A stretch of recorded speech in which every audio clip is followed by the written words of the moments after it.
Can the Rwanda Bill save Rishi Sunak? Is Rachel Reeves a modern-day Margaret Thatcher? And Scotland's First Minister says he wants his country to be Tory-free. This is Politics Live.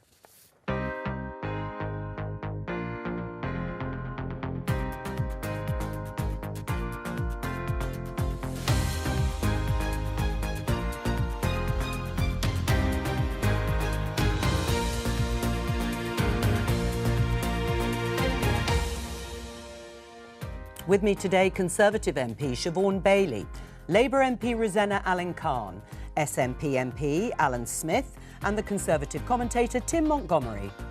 Today, the Rwanda Bill moves a step closer. In a series of votes last night, MPs overturn the House of Lords changes to the bill. So, will any flights take off this spring? And will it help the Prime Minister? Are the accusations that you're plotting to oust the Prime Minister fair? Penny Mordaunt arrives for Cabinet this morning. Is there really a plot to oust the Prime Minister? Where there is discord, may we bring harmony. That was 45 years ago, so why is the Shadow Chancellor comparing her plans to Margaret Thatcher? Also today, can the government keep its promises on childcare? There is another nursery in the village, but even they're having to look at the same thing, whether they can actually afford to run with the scheme that's currently in place. In this election, we have the chance to finally make Scotland Tory-free for the first time in almost a quarter of a century. And why is this comment from Scotland's First Minister causing so much anger?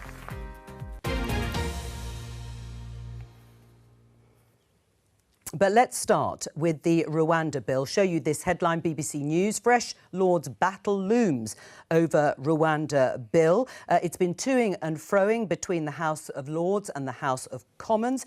It would see flights, if it passes, with some asylum seekers that arrive on UK shores by small boats being sent to Rwanda to have their applications processed. It was a key test, stopping the boats that Rishi Sunak, the Prime Minister, set himself and against which he said voters should judge him at the general election. He's argued that the plan will act as a deterrent. My opening question to the panel, starting with you, Siobhan, is can the Rwanda Bill help Rishi Sunak's leadership?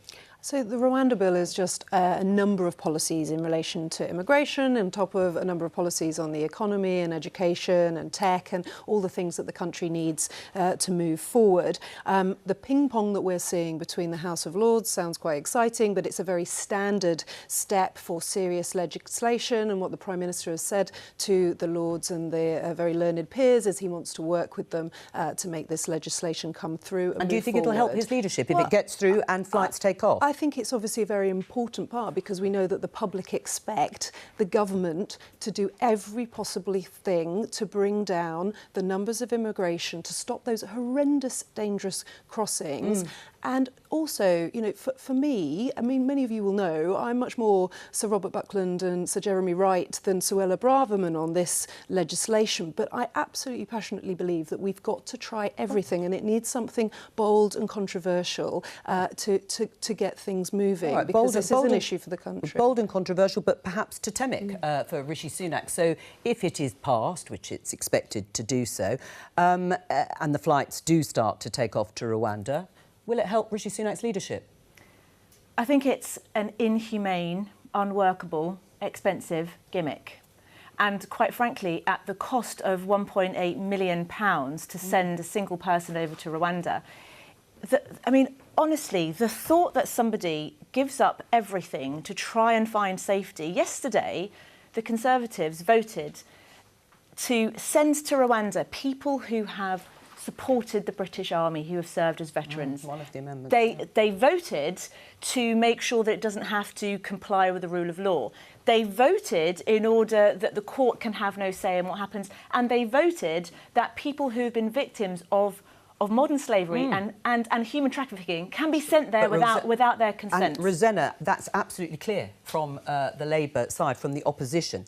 But if it does get through, do you think it will shore up support for Rishi Sunak, as he made it one of his tests? No, I don't. I think it is a desperate clamour because ultimately people want to know, Are they going to be able to stop using food banks? Are they going to be able to get an ambulance come and pick them up if they're having a heart attack? Are they going to be able to see a GP? Is the school roof going to fall in? And are our prisons still going to remain overcrowded and have a risk of people being let out early? Do you think it'll help Rishi Sunak's leadership?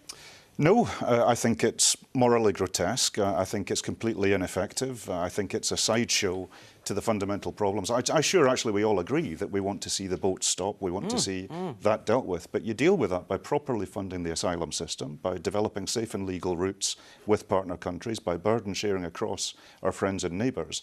The EU is developing comprehensive plans for this, and yet the debate within dear old Blighty is almost like we're dealing with this single-handedly in a way that no other country in the world can manage. The only country that's tried this policy was Australia, with a completely different geography to us. And it didn't work there either. It is a grotesque sideshow. It's not going to help his premiership.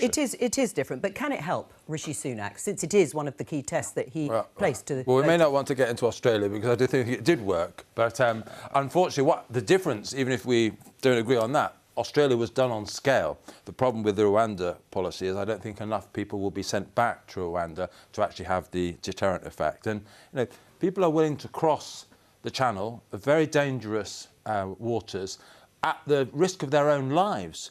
So the disincentive of Rwanda policy needed to be very big indeed. And if we actually only send a few hundred to that state, it needs many thousands. And I don't think the government in Rwanda are open to the scale of policy that we need. So a huge amount of political capital has been spent on this, and to very little effect. And it hasn't even been proven that it's safe to send people to Rwanda. Well, I think it's right that the coverage has been about the Rwanda Bill, but the work that the Prime Minister has been doing and the government has been doing has already reduced the crossings and the numbers by a third. We've got deals with countries like Albania. What we don't know at the moment is how all the policies bring in this deterrent and how that is factoring in the reductions. Now, this is a global problem, and I think it's right that we're trying this policy, and I think it's right that the Prime Minister, but it's certainly not the only thing he's doing, and he's never said that. I think that is, and he's a very thoughtful, problem-solving Prime Minister. It was one of the key tests, and one of the accusations has been that the government has spent so much time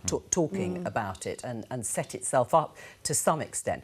But when you put it in the context, Tim, of last week and over the weekend in terms of speculation, reports of plots to oust Rishi Sunak, if this does get over the line, will it help? No, because I think it was Robert Jenrick, the former immigration minister, when he resigned. He said why he resigned was we thought the Prime Minister was passing a policy that would be enough to look like he was doing something, but wouldn't actually do something, wouldn't actually solve the problem. And that, I'm afraid, is why I've reluctantly taken the decision I have recently that I think Rishi Sunak has to go as Prime Minister. Before the general election? Before the general election, because he just can't do politics. I think he's a good man, a family man, a decent man in public life for the right reasons. But again and again, I studied politics, Jo, incredibly closely.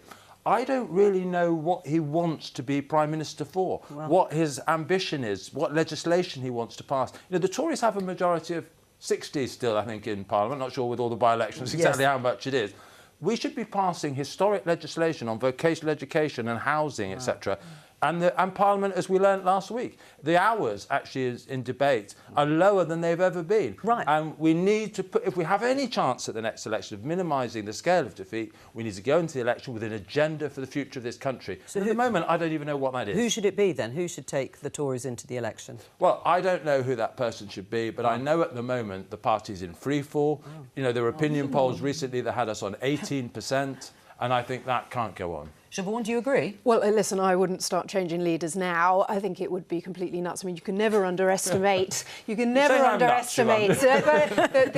ability of MPs from both of the main parties' capacity for internal self-harm. So, but I hope that doesn't come to pass. What I do know about the Prime Minister, having worked with him closely, he was down in my constituency with young people, is at a time in global insecurity when we need a financial answer coming out of the pandemic, and the new world of tech tech coming in. We have the most financially literate, tech-savvy and thoughtful Prime Minister that I have certainly worked with, and I'm incredibly proud to introduce him to local people when he came to see us, and I do think he's got the answers, and he will work them through as well. Well, you mentioned the economy. Let's talk about the Labour Party and Rachel Reeves, the Shadow Chancellor, because she's giving a big speech in the City of London tonight. You can see there in the Daily Telegraph, Reeves, Britain faces 1979 moment. Labour vows economic takeoff similar to Thatcher years with growth-led policies. Well, let's talk to our economics editor, Faisal Islam. He will be interviewing Rachel Reeves later on today. Hello to you. Why is she making this comparison with 1979, which is the election that kicked off 18 years of Conservative government? Well, I think Jo, as cynic, might say that in order to get precisely that Daily Telegraph headline, quite a friendly headline for a potential Labour Chancellor, you might say. I think the more substantive answer is you've got to look at the quote that has been put out of this May's lecture. This May's lecture is an important kind of staging post for any Chancellor or wannabe Chancellor in terms of persuading the city and financiers and economists about the very sort of high-level, big-picture strategy on fiscal and monetary policy. That's normally what it's done. Nigel Lawson did it, George Osborne, Gordon Brown, actually Rishi Sunak himself did a May's lecture that did set out the tramlines for his economic approach. And in the words we've got ahead of the lecture, which is going to be tonight, she did make that reference, most definitely to the end of the 70s. She said, as we did at the end of the 1970s, we stand at an inflection point, and the solution lies in wide-ranging supply-side reform to drive investment. So it sounds quite similar. She's going to pursue a sort of Thatcherite policy. But if you look at the next paragraph, it says, unlike the 1980s, growth in the years to come must be broad-based, inclusive and resilient. Those are her words.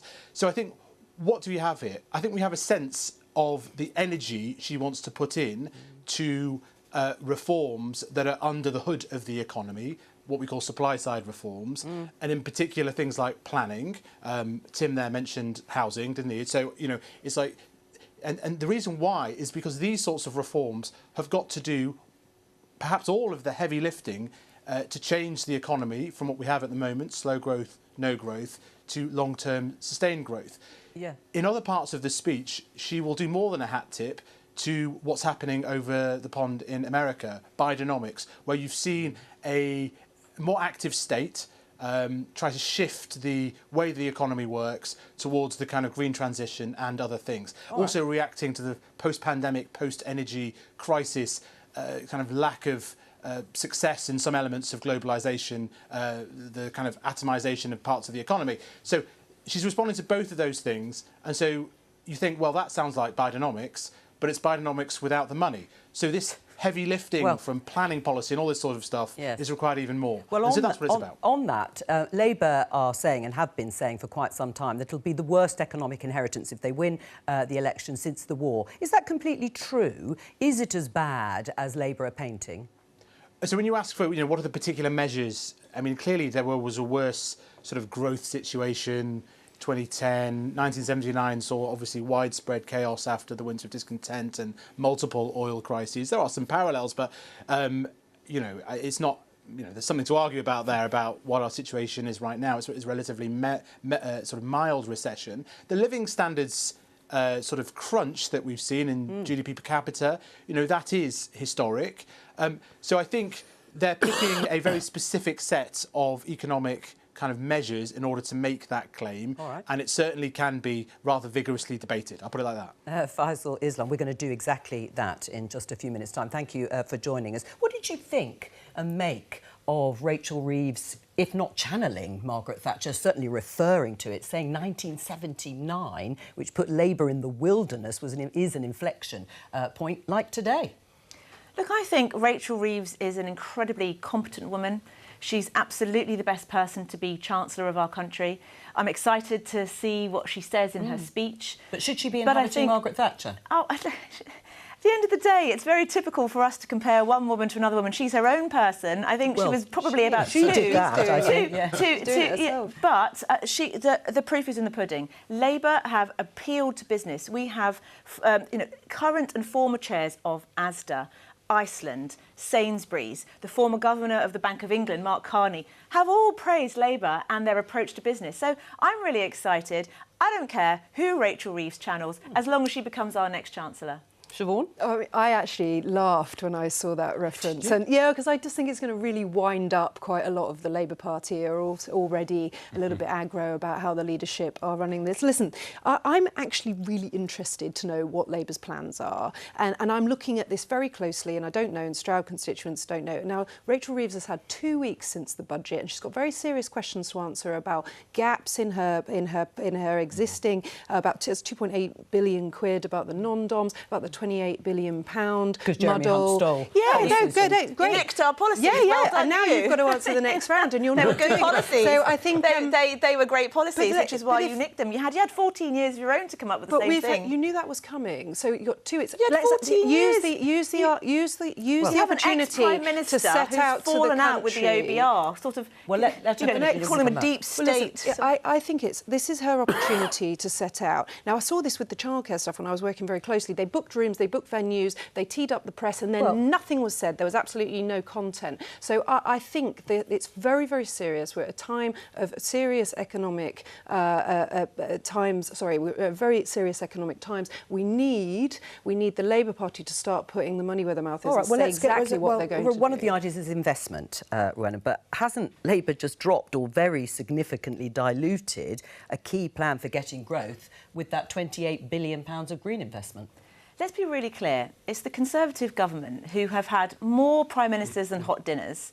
Nobody could have foreseen, other than Rishi, it seems, the fact that Liz Truss was going to crash the economy so monumentally. She's now over in the US creating more drama. The fact of the matter is, the Labour Party are inheriting a terrible financial situation.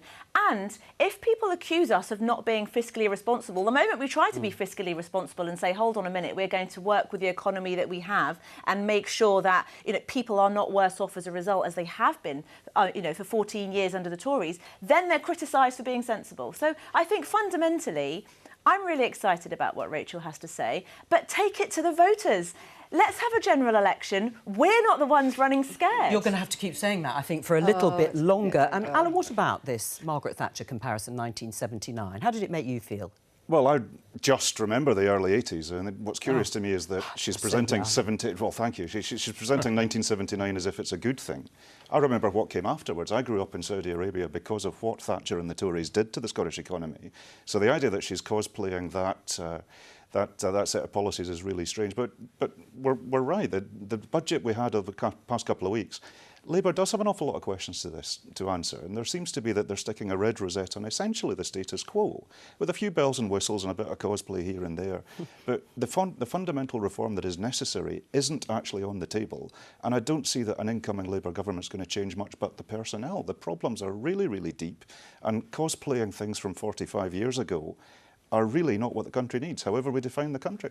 Tim, I mean, one of the issues that Rachel Reeves will raise is political stability. Now, that is something the Conservatives have failed to deliver, isn't it, over the last few years? Absolutely, yeah. It's been a terrible period of Conservative government, and one thing that we will have to do when we lose office is understand why this sort of 14-year period of government has been so less fruitful than that first period of Conservative government. And why it was fruitful, and this is why I think the comparison that Rachel Reeves makes is ridiculous, is Margaret Thatcher really did have an agenda. You may not have liked it, as people in Scotland didn't, but she had the abolition of capital control, she had, trade union, reform of trade union relations, huge changes in industrial relations, getting rid of the marginal tax rates that were really clobbering savers and investors.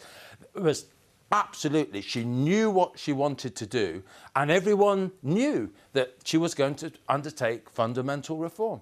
I, like a little bit with what I was saying earlier with Rishi Sunak, I don't really know what Labour want to do. And actually, I think why don't you watch a speech at 6:30 and you might find out? She's not going to tell us. I bet you won't tell, because I've seen these speeches before. You're doing a good job trying to predict the future. Why don't you just give her a chance, have a listen, and then come back on next week? Is she going to say clearly what she's going to do? Well, just watch the speech. I'm not on the Treasury team, but she has a speech at 6:30. 50 quid, she won't say anything substantial on any big policy. You're teeing her off. You're going to be in trouble, actually, with your front expectations. But listen, I think what we can do is look at exactly what Labour are doing, and that some of their few announcements, things like VAT on the tiny little independent schools that are going to, their businesses are going to go bust. Look at Wales with our farming, our farming businesses. They're protesting because the Welsh Labour government is doing so awful things to their businesses. Yeah. You know, you could run down the business rates. They've removed the relief. We've retained the relief. Yeah. There's loads. Look at what Labour is actually saying and what they do. What I'll tell you is the reality of what we're seeing in our NHS.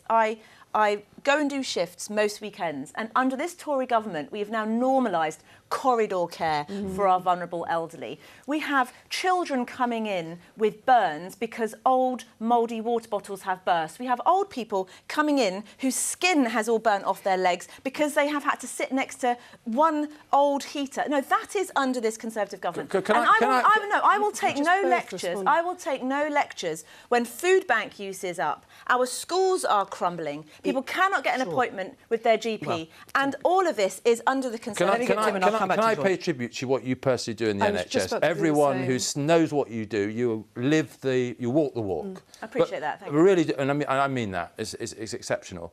But compare that to what your party does. It makes the points that you've just made, and it does this not just with the NHS. The Tories have cut the NHS too much. They've cut the police too much. And then we say, OK, well, how are you going to raise money to actually put this right? But we have a plan for mental health, let him finish the point. And voters can smell that. They know it doesn't add up.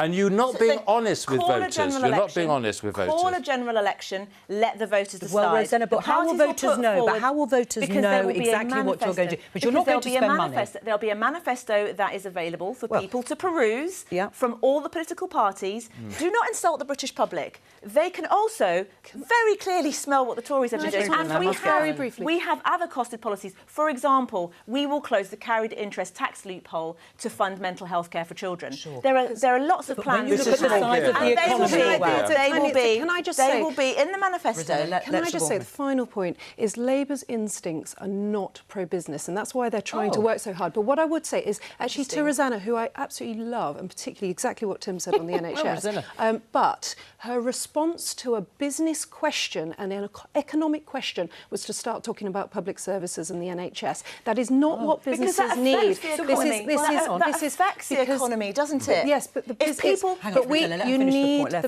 and the private sectors need to pay for the public. So we all need to pay for the public services, and they go hand in hand. But it is your very natural response. That's quite a claim response. To say that Labour's instincts are not pro-business. It's all about public services. Is that true? I have a health economics degree, so I know plenty about public services. But is the Labour... Where are the Labour Party's priorities? Let's talk about... let me put this question to you on tax. Because actually, as we have all discussed broadly about the budget, there were choices that could be made. And there are lots of people who might want a Labour government to put more money into public services. There was a hint from Rachel Reeves in one of the interviews she gave that perhaps that is where her priority is. Is that where your priority is?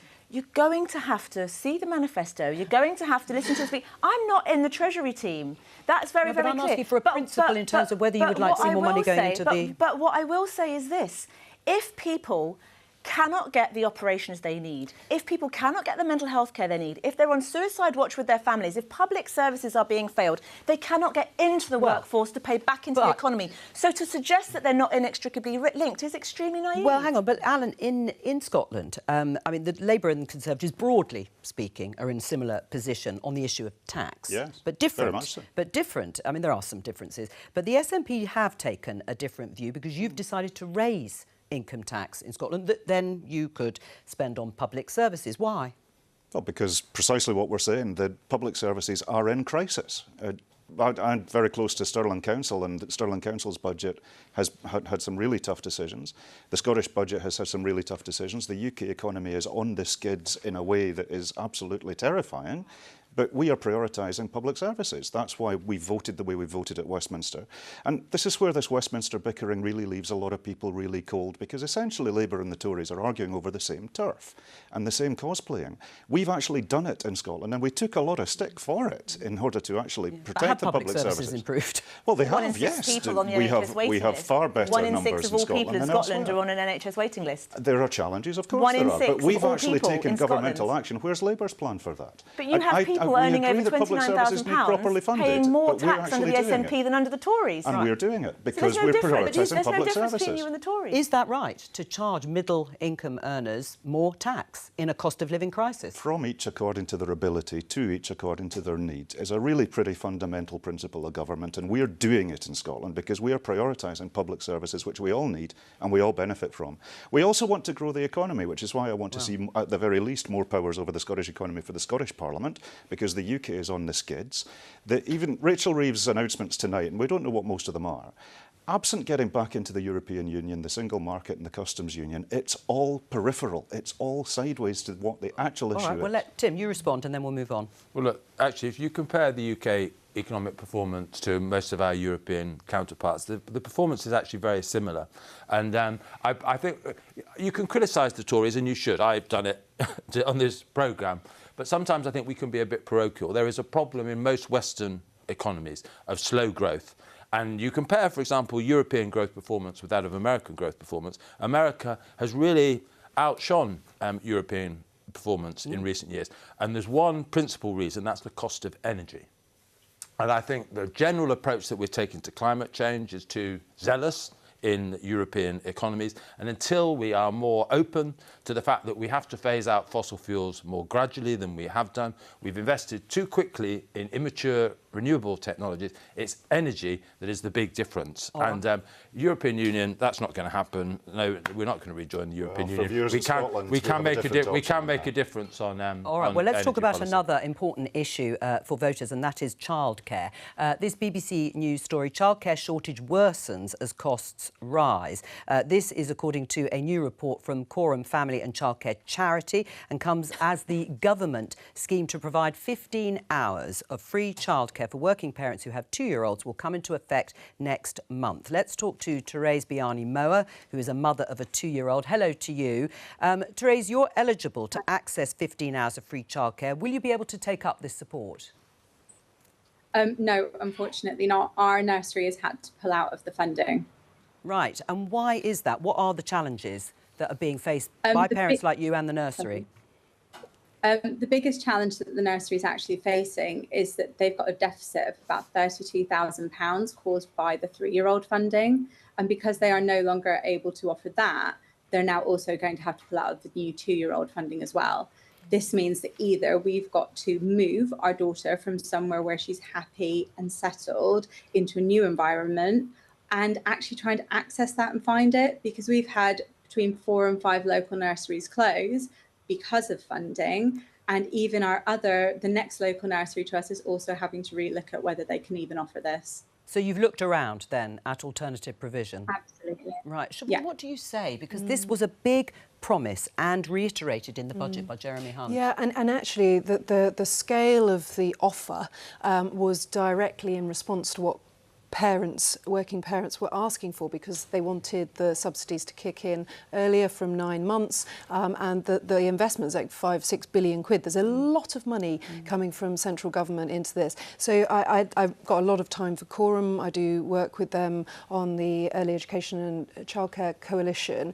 So listen, I think Therese is exactly the person and the people and these families are exactly what we're trying to help. But this is a big change. Now, when I've spoken to government about how we are doing the implementation and the phasing and the local authorities' involvement, there is a challenge. I don't think it's at a third as high as Quorum is saying. But what government is doing, what DfE is doing, is working with every single local authority, about 153 of them, to try and make sure that they're ready for the. But will they be ready? Will they be ready? Yeah, well, I mean, you listen to Therese's story, and it doesn't look like there's any provision. Therese is talking about a very specific area. I've also been lobbied on the 3-year-old rates. This is something that is coming up. But in terms of whether we'll be ready for the 1st of April for the 2-year-olds, there is a confidence in government that will happen. I think local authorities do need to do more and do step up. But I think, to Therese's point, what government does have is it's like a task force contractor. So if there's an area with capacity issues,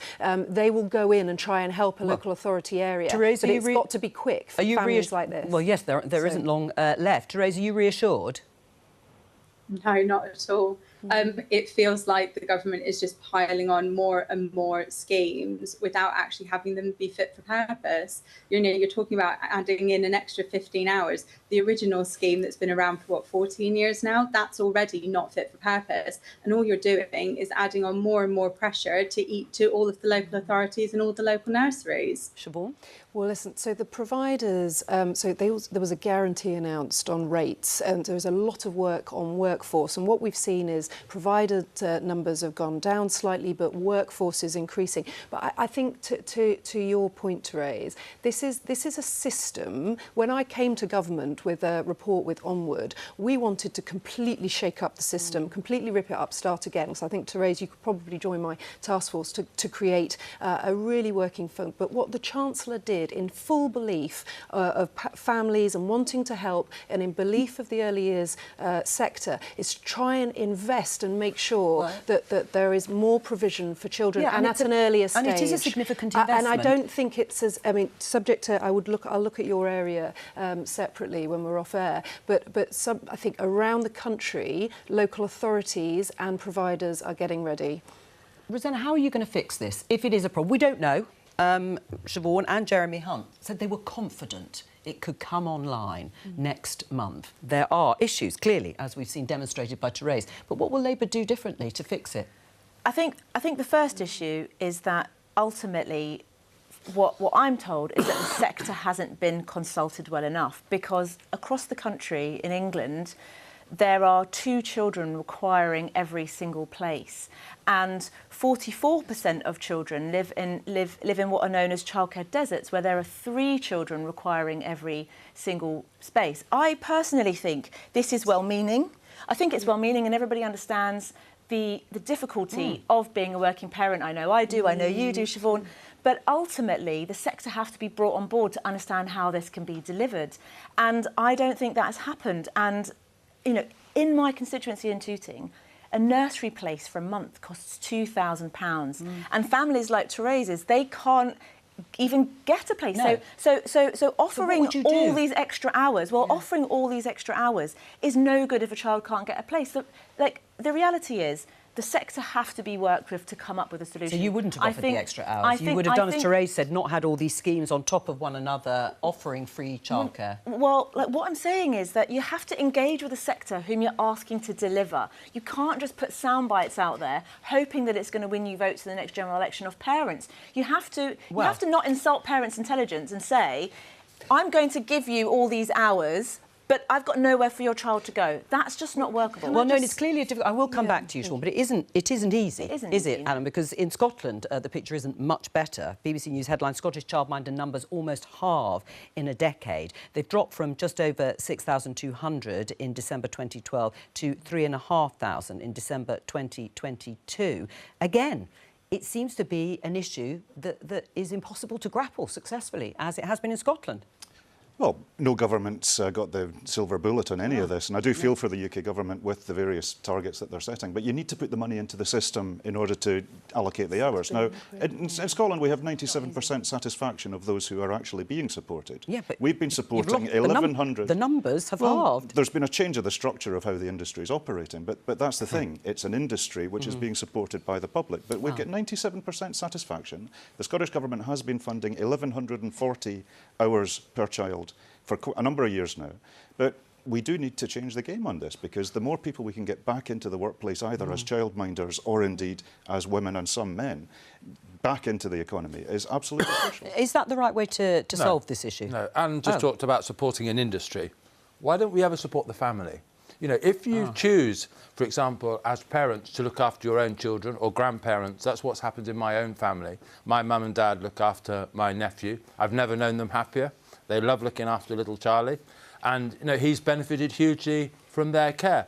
They get no help at all from it. And again, polling by the Centre for Social Justice think tank I'm involved with shows that parents, actually, if they were given the choice, would actually like to spend a little bit more time on balance with their children. Yet all the money from the state and from a Conservative government, which depresses me, is going into basically an economics-driven sort of framework. And I think that's very regrettable. So I would get rid of the whole system and actually put the money into benefits, into family support mechanisms, and let individual families choose how to support let me get their... Siobhan, and I'll get your reaction. Well, what do you think about that? Would be it? Yes, Emma? so actually, if you look back at the Onward report, there was quite a lot in that about childcare credits, empowering families. However, to be fair to the government and the Chancellor, we've got 1 million job vacancies, and parents are saying they're stepping away from the job market and they didn't want to. So that's why there's been a real effort. But the most important person here is Therese. Yeah, Therese, what do you think? And I'll come to you, Rosette. But let me just, Therese, what do you think about the idea that's just been posed by Tim, that actually they should pivot on this issue altogether? Would you like to spend more time at home? I mean, I would love to if that was an option, but it's not. You can't, we work full time because to pay for our life, to pay for our mortgage, to pay for, that's a really short-sighted answer to think that, oh, it's fine, just don't work anymore. Yeah. It's really short-sighted. Or, I mean, that's amazing. If you've got that infrastructure and you've got that support where your parents are able to look after your grandchildren, that's great. But that's a really small minority in the country. Exactly. You look at our European counterparts. Childcare is built into the infrastructure of running their countries because they know the more people who go out to work, it ultimately benefits the economy. Tim? And it's really short. And I completely hear what you say generally about the cost, why you have to go out to, and you mentioned mortgage, rent, whatever. That's huge. You can't isolate this, of course, from the fact we do not have a housing policy in the UK. And the reason why in France, for example, people on the lowest incomes are doing so much better than people here, because France have built so many more houses than we have. They've brought the cost of housing down. So look, I'm not saying that my childcare policy can work in isolation because you've still got to pay the bills. But if we actually had the kind of housing policy that would bring down the cost of renting and buying, perhaps the option would become available to you more easily. But I agree that's a long-term solution and you've got a short-term challenge. But ultimately, I think putting choice into parents' hands has to be the right way. Rosanna?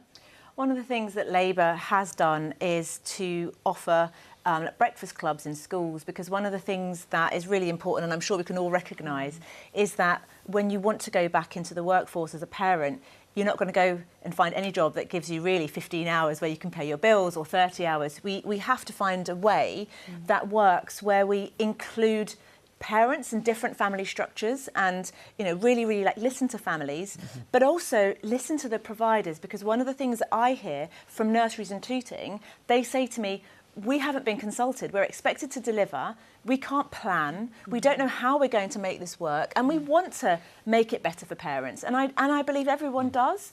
But sound bites and just the offer of hours into the ether that can't be delivered isn't workable. I'm just going to have a final thought from you, Therese. I just think that the government needs to really listen to everyone. Everyone's screaming for help. Everyone needs the help. Our current government is really out of touch with reality. When you've got parents paying more than your mortgage on childcare for the benefit of going out to work, which we should be allowed to do. If you have every family, every parent not in work, I think that country's going to be in a worse off position. All right, Therese, thank you very much. But finally from you, and then we must move on. My message, because I'm continuing to work on this, is for the providers, where there's lots of surveys happening, the providers to keep in touch with MPs and the government on this. But I genuinely think the scheme can work. It's a big bang change, and I think that the work is being done to make it happen. But on the politics of it, I was trying to get Labour to create this. There was no plan coming from Labour. So stick with us and make sure that we can deliver it, because it's the best thing for these election campaigning lines are coming out, aren't they? Yes, incredulous laughter being stifled over here. Or not stifled, I suppose. Let's have a look at this headline in the Scotsman. Hamza Yousaf's Tory-free rhetoric, you heard in the headlines, treats voters with open contempt, says Douglas Ross. Well, this is reference to comments made in Perth at an SNP gathering at the weekend by Scotland's First Minister. He called on members to make history by making Scotland Tory-free. Douglas Ross is the leader of the Scottish Conservatives and was unamused. Are you treating voters with contempt? No, of course we're not. So people aren't stupid. And I've seen what the people of Scotland have seen, the people of the UK have seen, the disastrous UK government, from Boris Johnson's Brexit to Liz Truss's budget to all the austerity agenda going back further. Look at what they've done to us. Of course we want to win. We want to see the Conservatives voted out of office in Scotland. They don't hold many seats, but where they do, we're the challenger. Right. So of course we want rid of it. Well, except, of course, voters could take that rhetoric, if you like, and think, well, I'll vote Labour, I'll vote Green, I'll vote Reform. That would also help make it Tory-free, but they might not vote SNP. The people of Scotland are one of the most sophisticated electorates in the world. They're really electioneering goes on. What's that based on, Alan? They're really good at working out what they want. We've been used to working with 4 different, while we were still in the EU, electoral systems. The people of Scotland are really canny at working out what they want. They understand how electoral calculus happens. And what Hamza's said, of course, is that we want to win, we want rid of this UK government, but if you want to get Scotland Tory-free, it's the SNPs in the best position to do it. Right, you're raising your eyes to the ceiling there. Well, you know, we know that Scotland has been Tory-free in terms of government for a long time, in terms of devolved government. The SNP have been in charge of Holyrood for a long time. And you'll disagree, of course, with this, but I think the facts speak for themselves. You look at drug deaths, you look at the Scottish education system, I could go on. Scotland's public services are going in the wrong direction compared to England's public services, even though the Scottish public spending settlement's been very generous. The fact is that the SNP will always talk about these tricks, they'll talk about independence, they'll talk about a Tory-free Scotland, but they've been in office for a long time now. Judge them on their record, per capita expenditure, whether it's the health service or the school. I remember the Scottish education system used to absolutely be the best in the UK during the time when both Labour and the SNP have had their mittens all over Scottish schools. The schools have gone backwards. Alan? Well, my husband is a teacher, so I'm really close with what's going on in the Scottish education system. And of course there's challenges. There's challenges everywhere. They've come down the PISA tables, haven't they, which Scotland used to regard as important. And this is something that is being worked on presently. Post-COVID, we're still working on that. But the people of Scotland know... That's an admission. The people of Scotland know. The people of Scotland know who's working for them. And at the UK general election, which is about Scotland being Tory-free, people know who's actually been serving for Scotland's values, and the SNP's in the best position to be Scotland's voice. And there's nothing wrong with saying Tory-free, is it? It's just politics, isn't it? It's just a really odd thing. I thought it actually made him look really insecure. He looks like he's really worrying about the elections. I mean, my Conservative Scottish colleagues, they're quite bullish. They think they're going to take seats. They're working really hard. They've got a good... And I think the story of the next election is not about the Tories. It's about whether actually looking at the public services, exactly as Tim said, and looking at all the horror stories, unfortunately, and for the electorate to think very carefully, don't let the SNP transfer their obsession with independence to obsession with the Tories. Actually get on and sort of make the case if you want to. Alan? Well, we're certainly not doing that. Scotland's best future is an independent state back into the European Union. We're the only party that's offering that. But within the Westminster context, look at what's happened over the last couple of weeks about the situation in the Middle East. There would not have been various votes on Gaza had it not been for the SNP. There would not have been a vote on the ruinous national insurance cut that the UK government's brought through that Labour's not doing anything about, but for us. So Scotland needs a strong Scottish voice at Westminster until we're independent to make sure that we have a Scotland. Well, Rosanna, as Alan has mentioned, the issue of Gaza. This is the front page of The National. Hamza Yousaf, the First Minister, interview by Owen Jones, journalist and commentator. And the First Minister questions if Starmer is fit for number 10 and that he's lost his moral compass over Gaza. This is an issue of huge concern to you and many of your colleagues. Do you think he has lost his way morally on the issue of Gaza, Keir Starmer? I know Keir to be an incredible moral gentleman of stand-up values. We haven't agreed at every point over the Gaza issue. I voted with the SNP the first time in the Gaza vote. But I do know that Keir wants to see an end to the violence. I do know that he wants to see a peaceful two-state solution. But I think, really importantly, it's very easy for the SNP to go out there and dine out on their one issue, whereas it's the Labour Party and only the Labour Party that are looking to unite the United Kingdom as a whole. And I actually think that Anas Sarwar is incredibly popular. We did really well in the last by-election there. And I actually think the people you need to be afraid of are the Labour Party, because people are going to want to vote for Labour politicians who they know will hopefully go on and work with a Labour government. So actually, I think that Hamza Yousaf needs to take care of his own patch first, because 1 in 6 of all people in Scotland are on an NHS waiting list. Public services are on their knees. People of Scotland will have a voice soon enough, and they know very well that the SNP is the only party that will represent Scotland's values within the Westminster. In 2022, you said on Sky that you didn't want a general election. Do you want one now? That's all we have time for. The general election will be happening this year, I can exclusively reveal. I'll be back tomorrow with Prime Minister's questions. Bye.